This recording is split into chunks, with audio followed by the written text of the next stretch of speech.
तो सेंगोल पर सियासत आपने देखी, लेकिन आज एक और मसले को लेकर सियासत हो रही है दर्शक, और सेंगोल से जुड़े हुए सारे सवालों के जवाब हमने आपको दे दिए हैं। लेकिन अगला मसला क्या है, आइए आपको दिखाते हैं। ये देखिए, अभिभाषण का रोडमैप, राष्ट्रपति ने कौन सी बड़ी बातें कही हैं ये मैं आपको बताने वाला हूं, और अभिभाषण से विपक्ष को आखिर क्या परेशानी है ये भी आपको बताऊंगा, और आखिर में बताऊंगा अभिभाषण में आपके लिए क्या है खास, आपके लिए कौन सी महत्वपूर्ण बात है।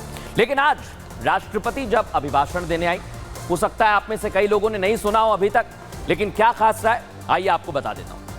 18वीं लोकसभा के पहले संसद सत्र के चौथे दिन राष्ट्रपति द्रौपदी मुर्मू का अभिभाषण। 50 मिनट के भाषण में राष्ट्रपति ने हर मुद्दे पर बात की। राष्ट्रपति के अभिभाषण के बाद संसद को कल सुबह 11 बजे तक के लिए स्थगित कर दिया गया, लेकिन उससे पहले राष्ट्रपति के अभिभाषण के दौरान विपक्ष ने कई मुद्दों पर हंगामा किया।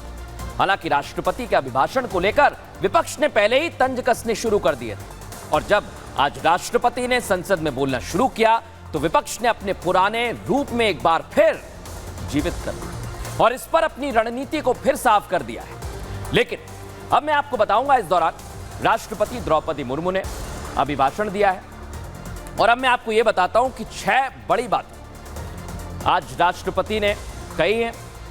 ये तस्वीर आपको दिखा रहे हैं, क्या कुछ कहा है सुनवाते हैं आप। हाल ही में कुछ परीक्षाओं में हुई पेपर लीक की घटनाओं की निष्पक्ष जांच और दोषियों को कड़ी से कड़ी सजा दिलवाने के लिए मेरी सरकार प्रतिबद्ध है। संसद ने भी परीक्षा में होने वाली गड़बड़ियों के विरुद्ध एक सख्त कानून बनाया है। 25 जून 1975 को लागू हुआ आपातकाल संविधान पर सीधे हमले का सबसे बड़ा और काला अध्याय था। ऐसी असंवैधानिक ताकतों पर देश ने विजय प्राप्त करके दिखाया, क्योंकि भारत के मूल में गणतंत्र की परंपराएं रही है। युद्ध की स्थिति में हम सर्वश्रेष्ठ रहे, इसके लिए सेनाओं में रिफॉर्म्स की प्रक्रिया निरंतर जारी रहनी चाहिए। इसी सोच के साथ मेरी सरकार ने बीते 10 वर्षों में डिफेंस सेक्टर में अनेक रिफॉर्म्स किए हैं।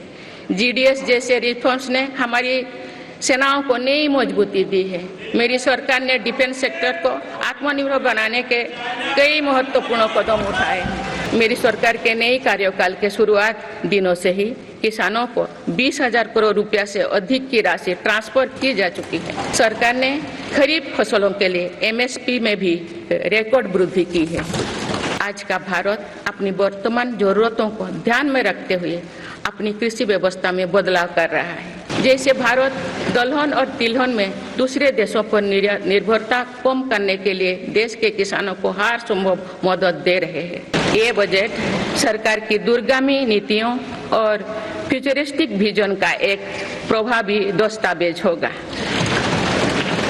इस बजट में बड़े आर्थिक और सामाजिक निर्णयों के साथ ही अनेक ऐतिहासिक कदम भी देखने को मिलेंगे। मतदान प्रक्रिया को सुरक्षित बनाने के लिए EVM को अपनाने का फैसला किया गया था। पिछले कई दशकों में EVM में सुप्रीम कोर्ट से लेकर जनता की अदालत तक हर कसौटी को पार किया है।